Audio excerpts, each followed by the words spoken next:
بسم اللہ الرحمن الرحیم۔ السلام علیکم۔ احادیث کا سلسلہ حاضر ہے اور احادیث سے پہلے ہم قرآن پاک کی ایک آیت کا ترجمہ جانتے ہیں۔ سورہ حدید آیت نمبر 9 کا ترجمہ ہے۔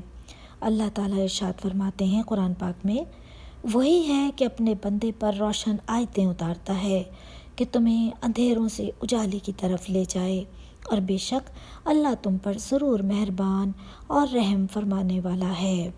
یہ آپ نے آیت کا ترجمہ سنا۔ آئیے اب ہم احادیث کی طرف چلتے ہیں اور جانتے ہیں کہ پہلی حدیث کون سی ہے۔ تو آئیے شروع کرتے ہیں۔ حضرت عائشہ رضی اللہ عنہ تعالیٰ سے روایت ہے کہ حضرت صلی اللہ علیہ وسلم نے فرمایا، جو لوگ مر گئے ان کو برا نہ کہو، کیونکہ جو کچھ انہوں نے آگے بھیجا تھا اس کے پاس وہ خود پہنچ چکے ہیں۔ انہوں نے برے بھلے جو بھی عمل کیے تھے ویسا ہی بدلہ پا لیا۔ تو اس حدیث سے ہمیں معلوم ہوا کہ حضرت صلی اللہ علیہ وسلم نے فرمایا کہ مرنے والے لوگوں کو برا نہیں کہنا چاہیے، کیونکہ اب ان کے اعمال ان کے ساتھ ہیں اور وہ اپنے اعمال کا بدلہ پائیں گے۔ آئیے اگلی حدیث کی طرف چلتے ہیں۔ حضرت قسیمہ نے بیان فرمایا رضی اللہ عنہ تعالیٰ نے، ان سے عدی بن حاتم رضی اللہ عنہ تعالیٰ نے بیان فرمایا کہ نبی کریم صلی اللہ علیہ وسلم نے فرمایا، تم میں ہر فرد سے اللہ تعالیٰ قیامت کے دن اس طرح کلام کرے گا کہ اللہ کے اور بندے کے درمیان کوئی ترجمان نہ ہوگا۔ پھر وہ دیکھے گا تو اس کے آگے کوئی چیز نظر نہ آئے گی، پھر وہ اپنے سامنے دیکھے گا تو اس کے سامنے آگ ہوگی۔ بس تم میں سے جو شخص بھی چاہے کہ وہ آگ سے بچے تو وہ راہ خدا میں خیرات کرتا رہے، چاہے کھجور کے ایک ٹکڑے کے ذریعے ہی کرے۔ تو ہمیں یہ معلوم ہوا کہ قیامت کے روز جب اللہ بندے سے کلام فرمائیں گے تو اس وقت انسان کی کیا حالت ہوگی۔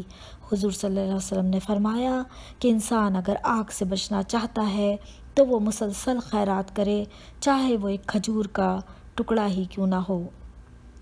آئیے تیسری حدیث کی طرف چلتے ہیں۔ حضرت ابو سعید رضی اللہ عنہ تعالیٰ نے خبر دی کہ چند انصاری صحابہ نے حضور صلی اللہ علیہ وسلم سے مانگا، اور جس نے بھی حضرت صلی اللہ علیہ وسلم سے مال طلب کیا حضرت صلی اللہ علیہ وسلم نے اسے دیا، یہاں تک کہ جو مال آپ کے پاس تھا وہ ختم ہو گیا۔ جب سب کچھ ختم ہو گیا تو حضرت صلی اللہ علیہ وسلم نے اپنے دونوں ہاتھوں سے جو دیا تھا، آپ نے فرمایا کہ جو بھی اچھی چیز میرے پاس ہوگی میں اسے تم سے بچا کے نہیں رکھتا۔ بات یہ ہے کہ جو تم میں سے سوال سے بچتا رہے گا اللہ بھی اسے غیب سے دیتا رہے گا، اور جو شخص دل پر زور ڈال کر صبر کرے گا اللہ بھی اسے صبر دے گا، اور جو بے پرواہ رہنا اختیار کرے گا اللہ بھی اسے بے پرواہ کر دے گا، اور اللہ کی کوئی نعمت صبر سے بڑھ کر تم کو نہیں ملی۔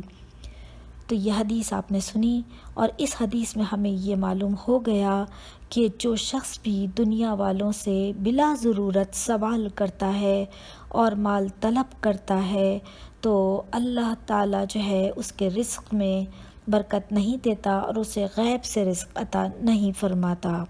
آئیے اگلی حدیث کی طرف چلتے ہیں۔ حضرت انس بن مالک رضی اللہ عنہ تعالیٰ نے روایت فرمائی اور فرمایا کہ حضور صلی اللہ علیہ وسلم نے ارشاد فرمایا، میت کے ساتھ 3 چیزیں چلتی ہیں، 2 واپس آ جاتی ہیں اور 1 ان کے ساتھ رہ جاتی ہیں۔ اس کے ساتھ اس کے گھر والے، اس کا مال اور اس کا عمل چلتا ہے۔ اس کے گھر والے اور مال واپس آ جاتے ہیں اور میت کے ساتھ اس کا عمل باقی رہ جاتا ہے۔ تو ہمیں معلوم ہوا اس حدیث سے کہ صرف اور صرف انسان کے ساتھ جانے والی چیز اس کی جو اس کے اعمال ہیں صرف وہی ہیں، باقی سب چیزیں اسی دنیا میں رہ جانے والی ہیں۔ تو یہ آپ نے احادیث سنی، اور ان احادیث کو آگے بھیجنا نہ بھولیے، کیونکہ یہ صدقہ جاریہ ہے، اور اس نیکی کے کام میں آپ بھی حصے دار بنیے اور اپنا حصہ ضرور ڈالیے۔ مجھے اجازت دیجیے، دعاؤں میں ضرور یاد رکھیے گا، میں بھی آپ کی خیر عافیت کے لیے دعا گو رہتی ہوں۔ اجازت دیجیے، اللہ حافظ، اللہ نگہبان، فی امان اللہ۔